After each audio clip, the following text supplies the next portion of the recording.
berkenaan dengan panjang umur supaya kita sempat masuk di bulan Ramadan. Allahumma barik lana fi Rajab wa Sya'ban wa ballighna Ramadan. Ya Allah, berkati kami di bulan Rajab dan Sya'ban, kemudian sampaikan kami bulan Ramadan. Kenapa bulan Ramadan? Apakah rahasia yang ada di bulan Ramadan? Pertama, tuan-tuan dan dirahmati Allah Subhanahu wa Ta'ala, adakah kita bila berada di bulan lain kita akan berkumpul di rumah Allah Subhanahu wa Ta'ala seperti bulan Ramadan atau tidak? Banyak sekali. Masing-masing sibuk, masing-masing ada hal.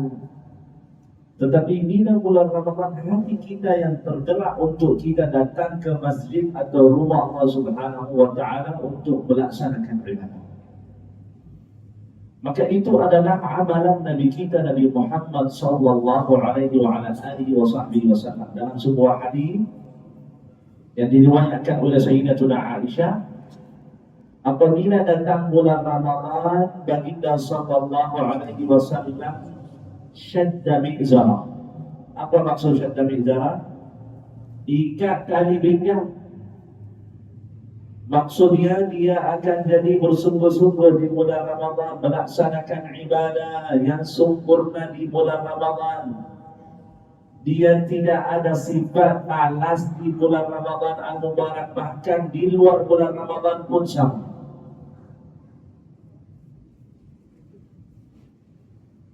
Syadda mi'zara wa ahya layla. Yang kedua, dia hidup sepanjang malam. Malam bulan Ramadan sentiasa dia melaksanakan salat, bukan salat tarawih saja, bahkan dia mulai sekali. Bila kita rujukkan kepada sejarah Nabi kita, Nabi Muhammad SAW, salat qiyamul lail untuk apa? Bahkan Nabi Muhammad tak ada dosa tuan-tuan. Allah sudah ampunkan dosa Nabi kita yang lalu dan yang akan datang, bahkan tak ada dosa langsung. Tetapi ketika Siti Aisyah radhiyallahu anha tanya kepada baginda sallallahu alaihi wasallam, kenapa buatkan sedemikian wahai Rasulullah? Bahkan Allah Subhanahu wa Ta'ala sudah ampunkan dosa wahai Nabi Muhammad, semayang sampai kakinya bengkak. Maka baginda sallallahu alaihi wasallam jawab, afala akuna 'abdan syakura. Bukankah aku nak jadi hamba yang bersyukur kepada Allah Subhanahu wa Ta'ala? Walaupun Allah sudah ampunkan dosa saya, walaupun saya tak ada dosa, tetapi kita buatkan itu syukur kepada Allah Subhanahu wa Ta'ala. Inilah sifat Nabi kita, Nabi Muhammad sallallahu alaihi wasallam. Wa aqara ahlah. Yang ketiga, baginda sallallahu alaihi wasallam pada hadis yang sama, dia kejutkan keluarganya semua pada bulan Ramadan untuk salat yang mulai, untuk salat tahajud. Semua isteri-isterinya dikejut untuk salat tahajud sama-sama. Jadi inilah sifat Nabi kita, Nabi Muhammad sallallahu alaihi wasallam pada bulan Ramadan al-Mubarak. Ibadahnya sangat tinggi sekali bila datang bulan Ramadan. Jadi tuan-tuan yang dirahmati Allah Subhanahu wa Ta'ala, hadis yang kedua, baginda sallallahu alaihi wa ala alihi wa sahbihi wasallam sabda, "Samtus shaimi tasbih." Dia orang yang sedang puasa itu adalah tasbih. Seperti kalian sekarang, duduk diam saja. Tak ada orang yang pegang handphone, alhamdulillah. Seolah-olah tasbih kepada Allah Subhanahu wa Ta'ala. Walaupun kita tak sebut subhanallah, walhamdulillah, wa la ilaha illallah, wallahu akbar, dikira sebagai orang yang bertasbih kepada Allah Subhanahu wa Ta'ala. Satu. Yang kedua, wa nawmuhu ibadah. Tidurnya adalah ibadah. Tapi janganlah salah faham. Makan sahur pada pukul 4 pagi, terus terbang dari pukul 4 pagi itu sampai zuhur. Salat subuh pun tak ada. Dia kata saya dengar salah satu ustaz yang sebutkan tidur saya ibadah. Itu bukan nama dia ibadah, itu nama dia rugi tuan-tuan. Ibadah ini bila kita tidur qailulah. Ibadah ini jika kita pada hari itu memang tidak ada kerja dan sebagainya, hanya duduk di rumah. Jika kita keluar, kita akan melaksanakan atau buatkan dosa. Kalau kita keluar atau ada orang panggil kita, jom kita pergi lepak di sini atau lepak di sana, kita akan cakap tentang si bulan. Kalau kita pilih tidur, itulah nama dia ibadah. Ibadah ini juga bila kita jaga fardu. Maknanya orang itu sembahyang salat subuh, selepas salat subuh nak tidur, silakan. Itu nama dia ibadah. Wa du'a'uhu mustajab. Baginda sallallahu alaihi wasallam sabda dalam hadis yang sama, doa orang yang sedang puasa mustajab. Ada beberapa ulama yang mengatakan doa yang mustajab itu kebetulan sebelum kita buka puasa. Sebab itu tuan-tuan, bila saya syarah hadis ini saya sebut, kalau boleh apabila baki atau ada lagi 15 minit, 10 minit untuk azan solat maghrib, ini pun ini tuan-tuan, kalau boleh kita biarkan dia.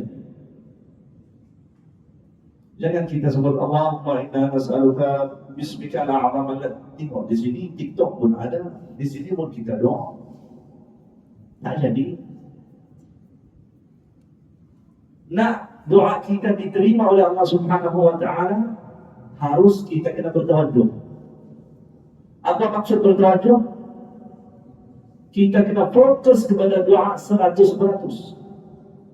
Kerana baginda sallallahu alaihi wasallam sabda, "Ud'u Allah wa antum muqinuna bil ijabah." Bila kita berdoa kepada Allah Subhanahu wa ta'ala, kita kena yakin bahawasanya Allah akan terima doa. Bila kita doa kepada Allah Subhanahu wa ta'ala, sunnah kita syariah arah qiblat. Bila kita berdoa kepada Allah Subhanahu wa ta'ala, sunnah kita kena ada wudu. Bila kita nak berdoa kepada Allah Subhanahu wa ta'ala, mesti makanan kita, minuman kita itu adalah halal, bukan dari sumber yang haram. Barulah Allah terimakan doa. Ustaz, semua itu memang saya buat, tapi hajat yang saya minta dari Allah Subhanahu wa ta'ala belum ditunaikan. Kemungkinan kalau Allah tunaikan hajat kamu, dia akan jadi sebagai istidraj. Saya mohon maaf.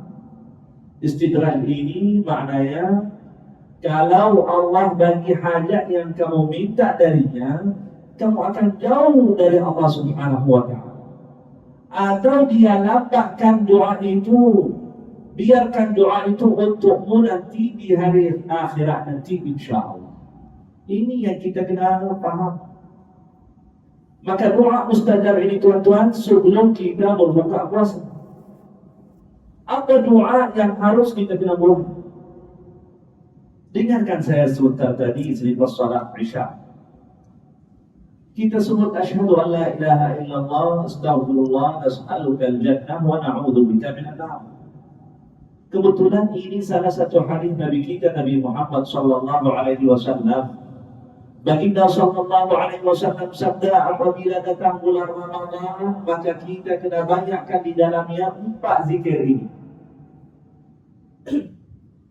2 zikir jika kita sebut Allah sayang, Allah ridha kepada kita, yaitu asyhadu an la ilaha illallah, astaghfirullah. Bila kita sebutkan 2 kenyataan ini tuan-tuan, Allah sayang kepada kita, Allah ridha kepada kita. Wa fi salatani la ghina lakum anhuma. Dan 2 lagi kita yang minta, kita yang mohon kepada Allah. Nas'aluka al-jannah.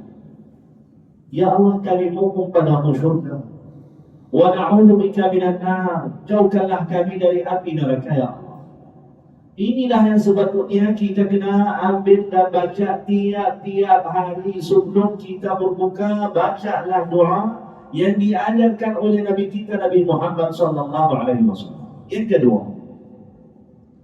Siti Aisyah radhiyallahu anha pada satu hari bertanya kepada baginda sallallahu alaihi wasallam, "Ya Rasulullah, jika aku dapat malam Lailatul Qadar, apakah doa yang paling baik untuk aku baca di dalam?" Maka baginda sallallahu alaihi wasallam sabda, "Allahumma innaka 'afuwun karim, tuhibbul 'afwa fa'fu 'anni." Jadi waktu ini tuan-tuan, kalau kita ambilkan zikir ini, doa yang diajarkan oleh Nabi Muhammad SAW, mula dengan doa itu, baru kita baca doa yang kita atau hajat yang kepada Allah Subhanahu Wa Taala, apa yang kita inginkan, bacalah doa itu selepas kita gunakan dulu doa yang diajarkan oleh Nabi kita Nabi Muhammad Sallallahu Alaihi Wasallam. Maka dalam hadis yang saya baca sebentar tadi, doa orang yang sedang puasa mustajab. Bila ada pendapat yang menyatakan sebelum kita berbuka puasa. Tak dapat pada waktu itu tuan-tuan, bila tak dapat lagi? Sebab bulan Ramadan hanya dia datang 1 tahun sekali. Dan kita tak pasti akan dapat masuk pada bulan Ramadan yang akan datang. Bila kita bersungguh-sungguh, bila kita memang ambilkan masa sikit untuk kita berdoa kepada Allah Subhanahu Wa Taala sebelum kita berbuka, itulah kita dapat apa yang kita minta dari Allah Subhanahu Wa Taala, insya-Allah. Wa amaluhu mudha'af.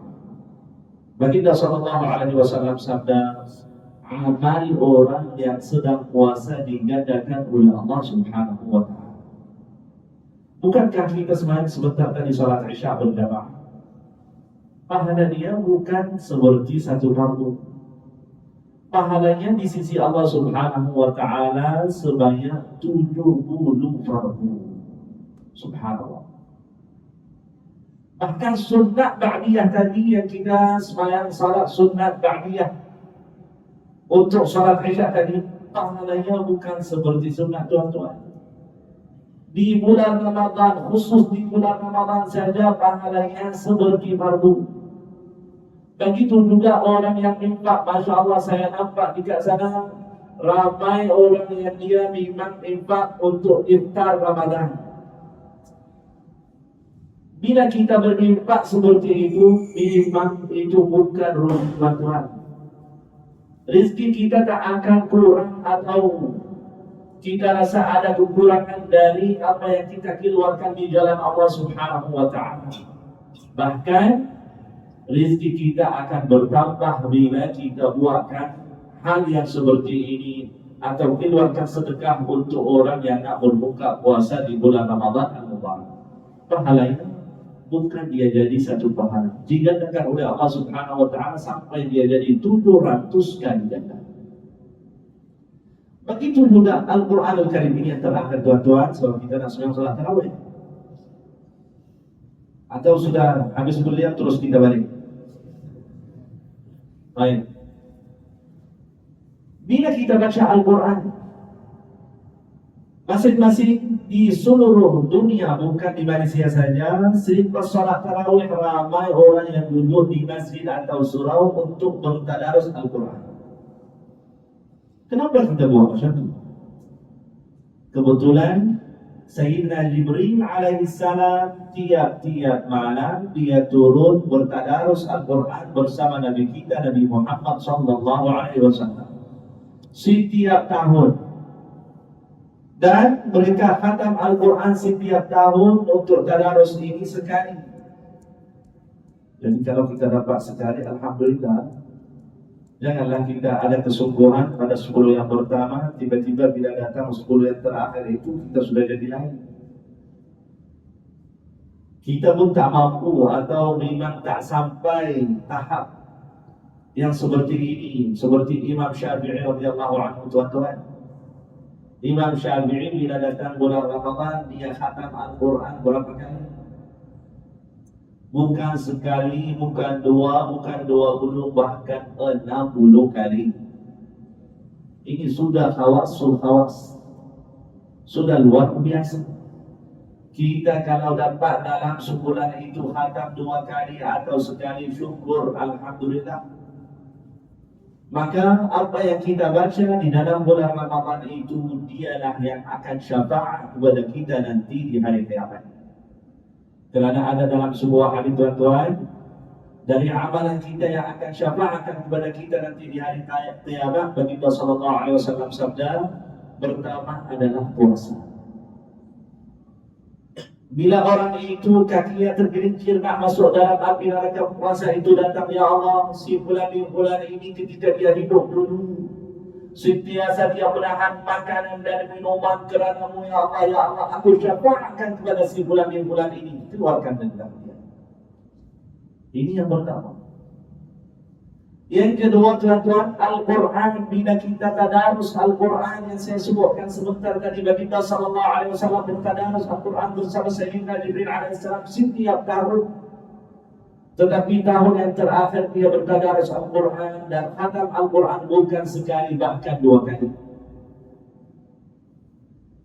Sebab Nabi Muhammad tak sempat nak masuk pada bulan Ramadan tahun yang akan datang. Jibril sudah bertadarus Al-Quran dengan Rasulullah 2 kali pada tahun yang terakhir untuk Rasulullah. Kalau kita sebut macam ni, berapa kali Baginda sallallahu alaihi wasallam dia puasa bulan Ramadan? Baru dia ingat. Siapa yang ingat? Tuan-tuan, 9 kali saja. Rasulullah pernah puasa 9 kali sahaja. Dan semua dia puasa 29 hari. Kecuali 1 tahun saja dia dapat puasa sebanyak 30 hari. Ini siapa tuan-tuan? Ini Nabi kita, Nabi Muhammad sallallahu alaihi wasallam. Maka Al-Quran dia akan syafaat kepada kita nanti di hari kiamat. Kalau kita tadarus Al-Quran pada malam bulan Ramadan, mudah-mudahan Al-Quran itu dia akan datang, ya Allah, si bulan ini dia tak akan tidur kecuali bila dia baca beberapa muka surat dari aku. Ya Allah, tolonglah keluarkan si bulan ini dari api neraka. Jadi inilah 2 amalan yang harus kita kena bersungguh-sungguh untuk melaksanakannya. Mudah, bukan susah. Bila kita habis salat tarawih, duduklah sebentar, walaupun kita bertadarus itu hanya separuh muka tuan-tuan, maka itu adalah salah satu amalan Nabi kita, Nabi Muhammad sallallahu alaihi wasallam. Tuan-tuan, berkenaan dengan bulan Ramadan ini, kalau kita nak cerita pun sampai subuh pun tak habis. Tetapi saya rasa dengan apa yang saya sampaikan pun sudah cukup insya-Allah. Dan mudah-mudahan kita akan beramal dengan apa yang kita dengarkan sebentar tadi. Wallahu subhanahu wa ta'ala a'lam. Assalamualaikum warahmatullahi wabarakatuh.